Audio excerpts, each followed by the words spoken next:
With coverage you can count on, this is the Erie News Nowcast. Good evening, I'm Haley Potter. Thanks for joining us for tonight's edition of the Erie News Nowcast.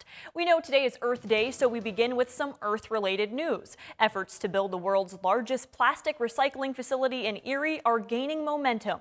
International Recycling Group plans to build the massive facility on the old International Paper site.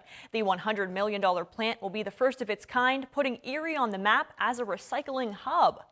Here's a look at an artist's rendition of what the new facility will look like. We are told IRG is currently going through its final engineering plans and environmental work for the project. The new plant will have an automated sorting machine that will automatically separate good and bad plastics. So if you live in Erie County, you'll no longer have to do that yourself. IRG founder Mitch Hecht says the company will use advanced technology and robotics to ensure no plastics are wasted.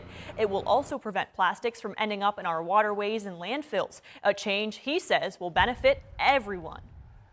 Also new tonight, in December, we told you about the Save Our Stages Fund, a pool of money that was designed to help production companies recover from economic challenges caused by the pandemic.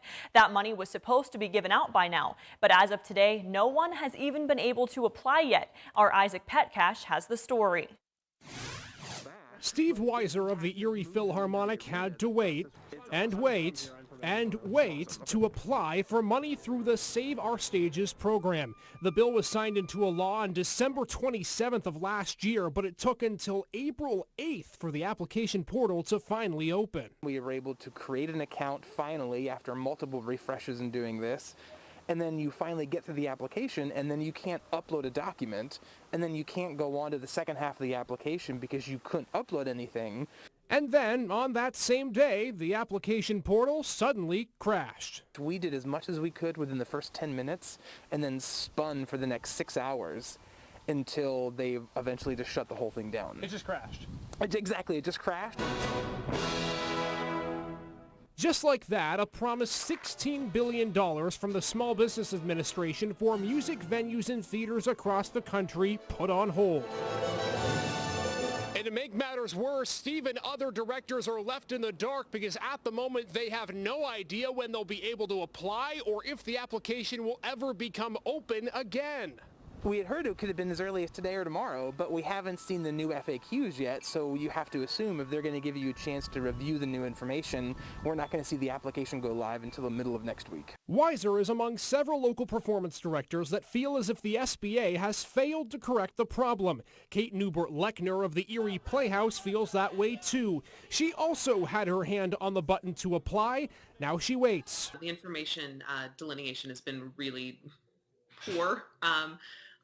And we still don't really, I think, have all of the answers. We're going into this a little bit blindly, which is really frustrating when you're thinking about such a great funding opportunity that's so very needed. Theaters stand by in suspense. The Playhouse, Philharmonic, and even Erie's Performing Arts Collective Alliance concerned the funding may never come. Over here.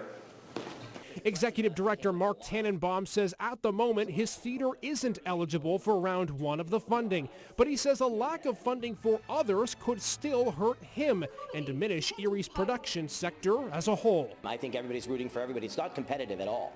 The grant process can be competitive, but if there's a grant that we can't get at all, like I'm thrilled when money comes into Erie through the arts and it's able to then produce work that the community at large can enjoy. Thank you, Isaac. This summer's Crawford County Fair will be free to attend.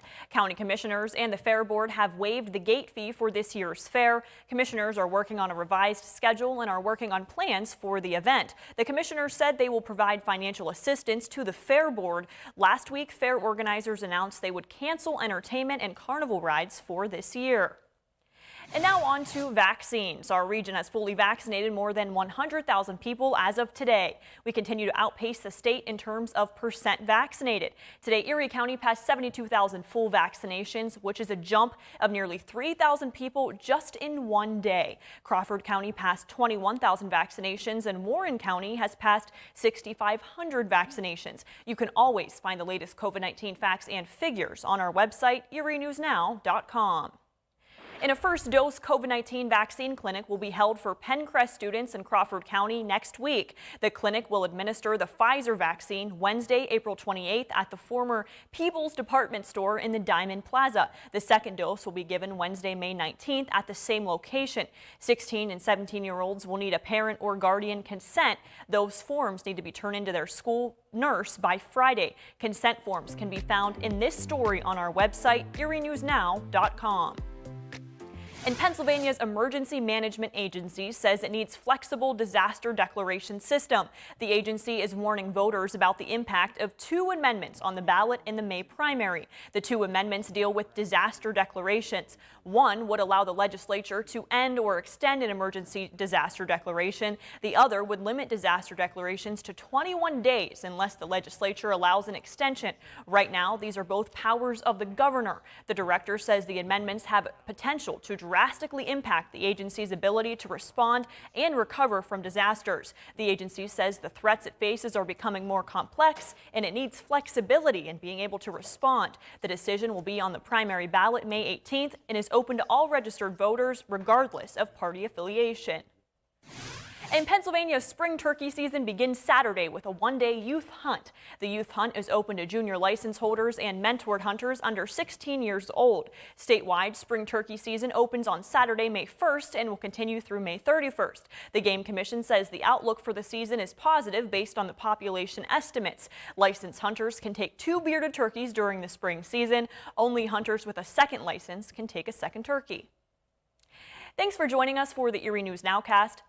Join us for our next news at 10 p.m. on the CW and 11 p.m. on WICU and WSEE. Have a great night.